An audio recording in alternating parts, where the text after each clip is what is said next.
ছাত্র নামধারী সন্ত্রাসী গোষ্ঠী তাদের নিজেদের রাজনৈতিক দল ঘোষণা করেছে। আগের সব ফ্যাসিস্ট স্বৈরাচারের মতো একই ধারায় এগোচ্ছে তারা, এমন মন্তব্য করে ফেসবুকে পোস্ট করেছেন শেখ হাসিনার ছেলে সজীব ওয়াজেদ জয়।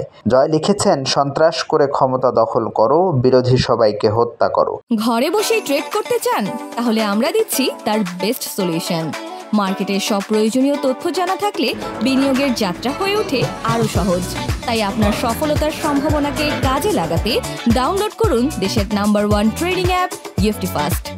তারপর একটা রাজনৈতিক দল করো আর শেষে একটা প্রহসনের নির্বাচন করে ক্ষমতা আঁকড়ে রাখো। জেনারেল জিয়া, জেনারেল এরশাদ একই কাজ করেছে। বিএনপি আর জাতীয় পার্টি তারপর ক্ষমতা পাকাপোক্ত করেছে। একইভাবে এই সন্ত্রাসীরাও এনসিপি, জাতীয় নাগরিক পার্টি করেছে, যাদের পরবর্তী টার্গেট একটা কারচুপির নির্বাচন করা। জয় আরও লিখেছেন, তারা নাহিদকে ইমাম উপাধি দিয়েছে। আমরা বারবার বলে আসছি, এরা সব মৌলবাদী গোষ্ঠী, যার বড় প্রমাণ এই টাইটেল, যা ব্যবহার করে বিভিন্ন জঙ্গি গোষ্ঠীরা। এই সন্ত্রাসীরা সরাসরি পুলিশ আর আওয়ামী লীগের বিরুদ্ধে যুদ্ধ ঘোষণা করেছে, শত শত মানুষকে হত্যা করেছে।